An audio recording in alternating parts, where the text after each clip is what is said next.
सच के लिए बेखौफ बेबाक जंग, वर्तमान क्रांति न्यूज 24 के संग। नमस्कार, स्वागत है आपका आपके अपने वेब चैनल वर्तमान क्रांति न्यूज 24 में, और मैं हूं आपके साथ गंगाधर पत्रकार। नमस्कार, आप देख रहे हैं हिंदी मासिक पत्रिका वर्तमान क्रांति के आधार पर शुरू किया गया तेजी से उभरता हुआ वेब चैनल वर्तमान क्रांति न्यूज 24, और मैं हूं आपके साथ दीप्ति।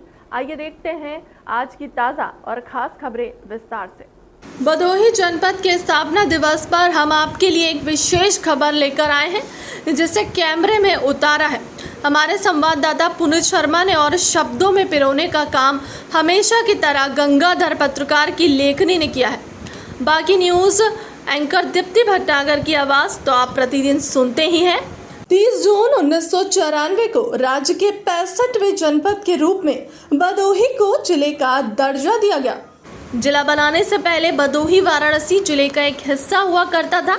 भदोही को जिला बने हुए आज पूरे 28 वर्ष हो चुके हैं, और इन 28 वर्षों में आप स्वयं ही अनुमान लगा सकते हैं कि कितने विधायक, सांसद और मंत्री बने होंगे। आप अनुमान लगा सकते हैं कि इतने वर्ष में कितने नगर पालिका अध्यक्ष और ग्राम प्रधानों ने कुर्सियां बदली होंगी।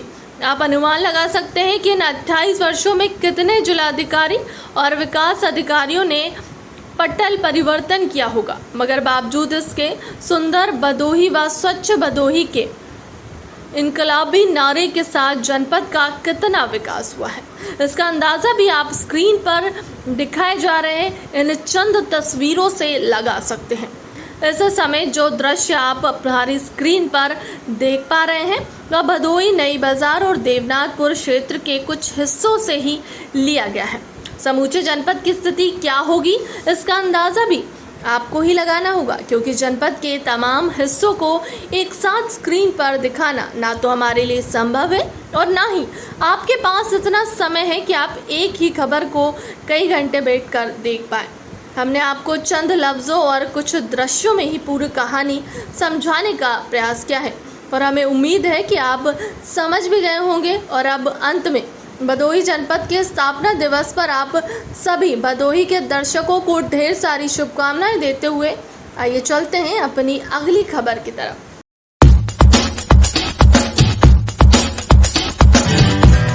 गोपीगंज पुलिस की लापरवाहियों से मनबड़ बाइक सवार उचक्कों ने एक बार फिर राष्ट्रीय राजमार्ग पर दिन दहाड़े एक महिला के गले से सोने की चेन छीनकर फरार हो गए। आपको बता दें कि गोपीगंज कोतवाली क्षेत्र में लगभग हर सप्ताह हौसला बुलंद उचक्के ऐसी घटनाओं को अंजाम देते रहते हैं, मगर बावजूद इसके पुलिस की तरफ से कोई पुख्ता कदम नहीं उठाया जा रहा है। इसी क्रम में आज गुरुवार 30 जून को गोपीगंज कोतवाली के राष्ट्रीय राजमार्ग चौराहे के समीप पैदल घर जा रही महिला के गले से 2 तोला वजनी सोने का चैन बाइक सवार उचक्के छीनकर फरार हो गए। घटना के बारे में बताया जाता है कि कोयराना थाना क्षेत्र के गनुआ टेला गांव निवासी रेखा मिश्रा पत्नी गंगाधर मिश्रा अपने मायके बरजी कल आई थी, जहां से अपने 2 महिला रिश्तेदार के साथ गोपीगंज बाजार कपड़ा खरीदने पहुंची थी। उन्होंने कपड़ा खरीदा और घर जाने के लिए बस स्टैंड की तरफ पैदल जाने लगी। इतने में एक बाइक सवार उचक्का पहुंचकर गले का चेन छीनकर 9-2-11 हो गया। महिला जोर जोर से चीख चिल्लाकर बस स्टैंड तक पैदल ही पीछा की, लेकिन उचक्का फरार हो गया। महिला ने गोपीगंज कोतवाली में प्रार्थना पत्र देकर जंजीर का वजन 2 तोला था। बताते चले कि राष्ट्रीय राजमार्ग चौराहे पर कई पुलिसकर्मियों की ड्यूटी हमेशा लगी रहती है। ऐसे में चौराहे के समीप इस प्रकार की घटना होना लोगों के बीच चर्चा का विषय बना हुआ है। मामले में चौकी प्रभारी संजय यादव सीसीटीवी फुटेज के माध्यम से आरोपी उचक्के की तलाश करने में लगे हैं। क्या नाम है आपका? क्या नाम है आपका? मेरा कहाँ गया? वो सामने से बाइक में सांवला सा है, मोटा सा, छोटा सा। नहीं नंबर नहीं। मैं चेहरा अभी देखो तो पहचान जाऊँ। अभी सामने से आराम से बात कॉल का मोहब्बत कर दिया।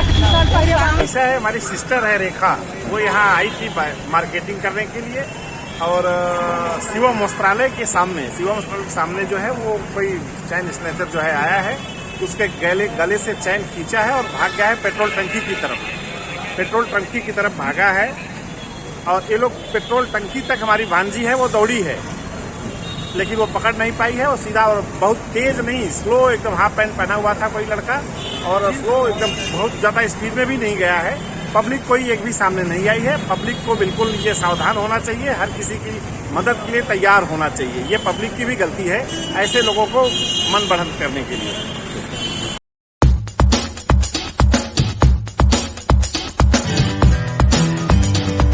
प्रयागराज जनपद के फूलपुर थाना क्षेत्र से 3 दिन पूर्व गायब हुआ मंदबुद्धि किशोर शुभम मिश्रा आज गुरुवार 30 जून को गोपीगंज थाना क्षेत्र के गोपुर चौराहे के पास पाया गया। जानकारी के अनुसार आज गुरुवार की सुबह गोपुर चौराहे पर भटक रहे किशोर को देखकर भगवतपुर गांव निवासी अनिल बिंद उर्फ नन्हे ने उसे चौकी प्रभारी संजय यादव के हवाले कर दिया। चौकी प्रभारी ने लगभग 14 वर्षीय किशोर शुभम मिश्रा के हाथ पर गुदे मोबाइल नंबर के आधार पर परिजनों को सूचना देकर चौकी बुला लिया। चौकी पहुंचे किशोर के भाई से पूछताछ करने के बाद उसे उनके हवाले कर दिया गया।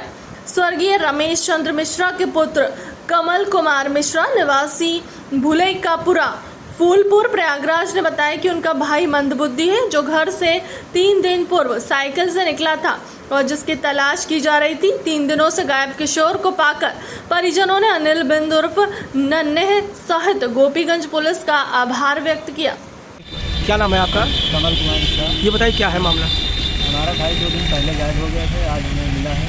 हम उसको सकुशल अपने घर ले जा रहे हैं। आपका बच्चा मिल गया, आप खुश हैं? हाँ सर, खुश है।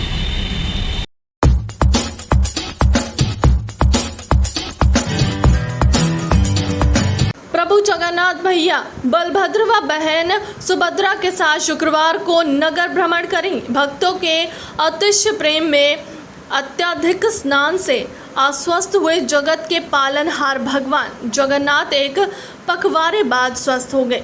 भगवान जगन्नाथ भाई बलभद्र और बहन सुभद्रा को प्रतीक रूप से पंचामृत स्नान कराते हुए सफेद परिधान धारण कराने के बाद सफेद फूलों से आकर्षक श्रृंगार कर भोग लगाया गया। भव्य आरती के बाद भक्तों ने दर्शन पूजन किया। भगवान जगन्नाथ भाई बलभद्र और बहन सुभद्रा का दर्शन पूजन कर भक्त आनंदित नजर आए। गोपीगंज नगर के सोनिया तालाब स्थित प्राचीन राधा कृष्ण मंदिर में मंगला आरती के उपरांत दर्शन पूजन के लिए भक्तों की कतार लग गई। आपको बता दें कि गोपीगंज नगर में भगवान जगन्नाथ की रथ यात्रा 1 जुलाई को निकाली जाएगी, जिसकी तैयारी पूरी हो गई है। श्री मंगलम सेवा समिति के तत्वाधान में निकाली जाने वाली रथ यात्रा में शामिल भक्तगण सुगंधित पुष्पों से सजे रथ पर भाई व बहन के साथ विराजमान प्रभु जगन्नाथ को नगर का भ्रमण कराएंगे। मंगलम सेवा समिति के अवधेश कुमार बुद्धू व कृष्ण कुमार खटाई ने बताया कि रथ यात्रा की तैयारी पूरी कर ली गई है, जो शुक्रवार को अपराह्न 4 बजे राधा कृष्ण मंदिर से निकाली जाएगी। फिलहाल के लिए अब तक की खबरों में इतना ही। देश दुनिया की तमाम बड़ी खबरों के लिए बने रहे हमारे चैनल के साथ। नमस्कार।